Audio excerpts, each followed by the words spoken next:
Tim, first tweet. As always. You okay? I am, thank you. Good. Arne, what steps do you feel you've taken in the past week with 4 points from a couple of games just to start turning things around? Now, the first thing you said in your question, 4 points out of 2 games, is different than the last 2 home games we've played, which we've both lost and conceded 7 goals. And in the last 2 games, we were 1 deflection away from keeping 2 clean sheets. I said against West Ham, the good thing for us was that they didn't score their one and only chance. And the same thing happened again in this game. They did not score the only chance they had. And you're looking at me, but they did score. Yeah, but that for me was not a chance. The only chance they had was after 93 minutes when they went 1-on-1 to the goalkeeper. So that's a step forward if you compare that to 7 goals conceded in 2 games. We did not concede a set piece in both games, which is also important. As a result of that, maybe we got 2 results. And I think there are also positives to take from the players we've brought in during the summer that I see they are getting more and more consistent in their performances. Florian is maybe the most obvious one, but I see the same with Milos Kerkez as well. Alex scored his first goal a game ago. So, there are positives to take, but of course still not where we want to be. Let that be obvious and clear. But there are also, compared to where we were after the last 2 losses with 3-0 and 4-1, there are also things that we've done better. Probably expected that with Mo being benched for 2 games, you would expect a lot of chat about him. But I'm going to put it a different way. The fact that you turned to Mo at half-time against Sunderland, how much of an indication is that of a return to the starting lineup maybe this weekend, rather than 2 consecutive games on the bench being an indication that his game time could become more limited when he's obviously not away at AFCON? No, but I think for every player is in my mind to start a game of football, because we have so many good players, and Mo has been such an exceptional player for us. So he's always, I don't know which word you use, but he's always in my mind to either start or to coming. Can you understand all the chat around him though? Yeah, of course. That's maybe he even deserves that, because he's been so influential for this club and for me and for his teammates for 6 or 7 years, I think already. So yeah, it's completely normal if I don't play players that just came to the club. We're already talking about it. So then it's completely normal that people talk about it when he isn't playing. On the test you face against Leeds, obviously we've seen them cause Manchester City problems. They've beaten Chelsea in the past week. What do you make, therefore, and how problematic is it, their change of tactics? Because they seem to have gone 3-5-2 or at times 5-3-2. Yeah. Well, yesterday I looked Leeds-Chelsea and I thought I saw a Liverpool game. Chelsea conceding a set piece and for the third goal making a big error where they conceded a goal from. Very difficult for them, because either Leeds went very aggressive to 1v1 or they went to a low block, and it was really hard to create chances. So it is not only difficult for us, that playing style. It's difficult for many teams, including us. So yeah, what we expect is what we've seen in the second half against City when they were 2-0 down, coming back to 2-2. Eventually, Foden made the difference with a moment of magic for City, and against Chelsea they were really strong. Played a very good game, really aggressive. A lot of long balls as well from their goalkeeper. So we know what to expect, but what to expect is probably what we've faced. Not all of the games, maybe with the exception of 2. Sure. Morning. Are you expecting it to be quite a physical test in what is probably going to be quite a hostile stadium at Elland Road? Yeah, we do. But I think every Premier League game is a physical test, especially the way teams play against us. But not only that, it's also the best athletes in the world play in the Premier League. So every game you play is a physical test, let alone an away game with, indeed, as I know, and you probably even know better than me, the fans that are a big support for them as well. despite the difficulties you had this season, you're 2 points off the top four. I just wonder, is that now the main aim in the Premier League, to make sure you're going to be in that top four? For me, that tells how good the Premier League is this season. And as it already was last season, but it gets better and better and better every single season, for obvious reasons, because everybody has so much money. And that tells you indeed how close the margins still are. But it's definitely our first aim to come back to top four. Because we're obviously not happy with the position we are in at the moment. I just wondered how close Federico Chiesa is to maybe starting a few more games for Liverpool. Looked lively in cameos and made obviously a key contribution in the last game. Not at the end of the pitch you'd expect though. Cameo, what is that kind of? So appearances from the bench. Ah, okay. I learned something then today. As I just said, every player has a possibility to start, but we have many options to start in his position, as I said so many times before. But he's indeed having his impact coming off the bench a few times.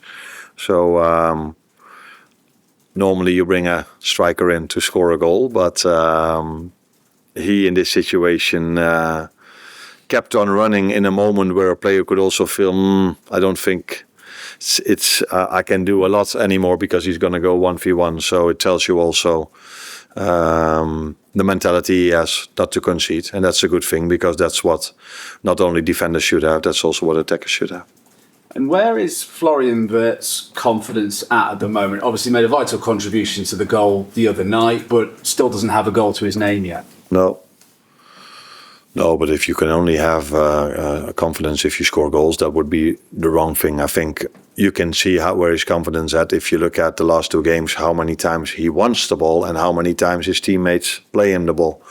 And that is something that tells me how much confidence he has at the moment. But it's also clear that he came back with an injury with Germany. And so I'm already very happy that he is able to play so many minutes in his first two games after he came back from an injury. But he's done well. Like I said, I wasn't surprised that he was involved in the goal we scored against the Sunderland, because he was one of the players, not the only one of the players who kept constantly trying and was creative. Thank you.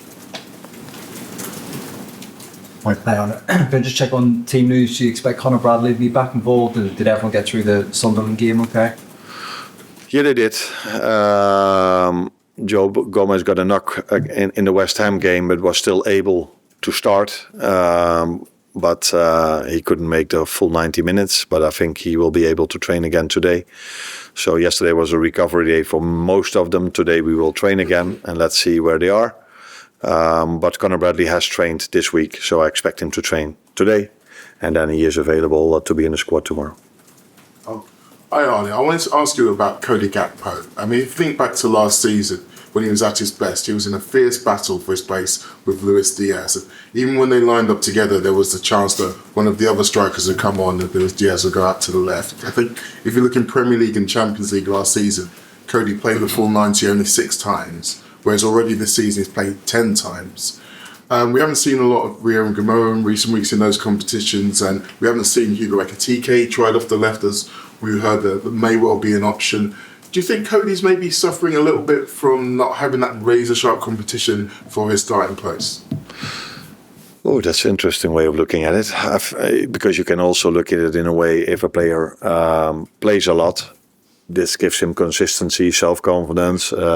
Usually, if I talk to players that I don't play every single time, it's mostly their answer is, yeah, but I need to play every single minute. That gives me more confidence and I can bring the most out of myself.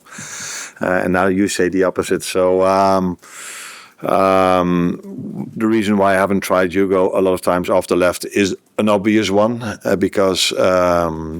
because of the Alexander Isak situation, that he's either not been available or not been available to start every single game.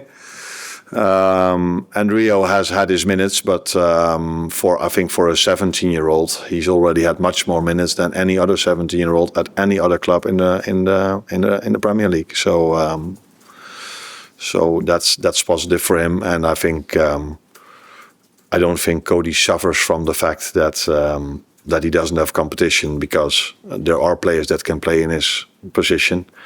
And usually, like I just said, players prefer to have a situation where they have the confidence and the understanding that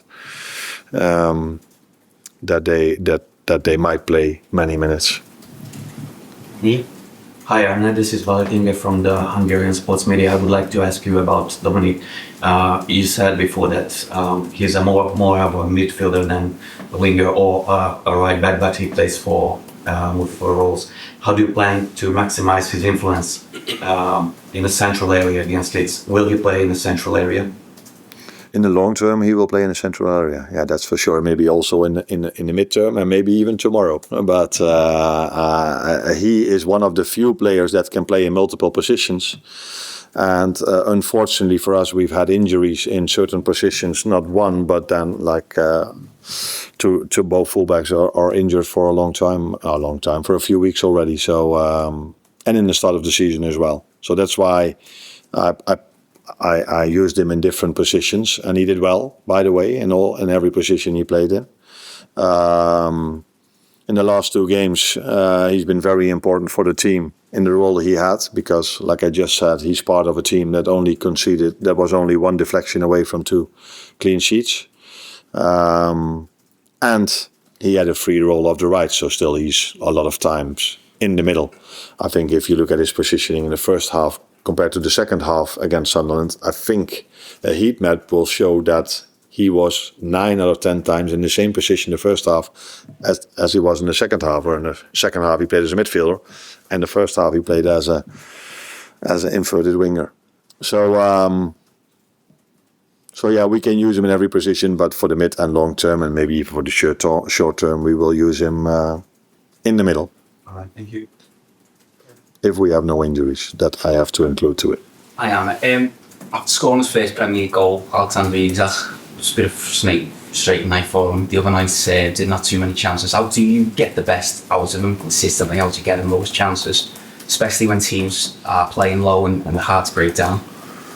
I think he's not the only one, number 9, that suffers in some games from not getting as many chances. I watched the second half till now from Leeds against City, and I watched the whole game against Chelsea. And it's not like at this level the number 9 is involved in 8, 9, 10 chances every single half. So, but it's obvious and clear to me that we as a team want to bring him more often in threatening situations. Before we went to only 1 goal conceded in 2 games, we had a lot of chances. The last 2 games, as a result, because we were a little bit more compact and maybe take a little bit less risk, we haven't been able to create that many chances as we did all the games before. So it's definitely one of the things on my list of things to improve, is getting our number 9 more involved in the game, let alone more involved in the final third. I think he's averaged 14 touches in his past few starts. Is that something that you want? Is that ideal for you, or do you want? No, it's not ideal for me now. But do you know how much he had at Newcastle on average? Not too sure. No, 22. So in this league, strikers don't touch the ball that much, but the few times they do touch it, it's quite nice if they then finish it off. I have no clue what the stats of Haaland are, but I wouldn't be surprised. I have no clue if he maybe doesn't touch it 100 times a game, but he does score a lot. So it's more important for them to touch the ball in the right time than to touch it so many times. And we have to make sure, because that's a complete difference between Haaland and Alex, that Haaland touches it much more in moments where it matters. And there we have to improve. That's clear and obvious. We and he as well. Last one. Arne, to just ask you about Harvey Elliott's situation. He's not featured in the last few months at Aston Villa. Have you had any contact with him? Has there been any discussions at all about him potentially coming back to the club and that arrangement being kind of shelved? No, I haven't had contact with him a lot. I think only once or twice, and that was before he played Feyenoord away, and after he played Feyenoord away. But that had nothing to do with that. Had more to do with that he played against a former club of mine. So no, I haven't spoken to him. I am aware of his situation, of course. I knew how difficult it already was for him over here, so I think I know how he feels at this moment. But yeah, you should ask those questions at Villa and not over here when it's about his playing time over there. Beautiful. Bye. Thanks.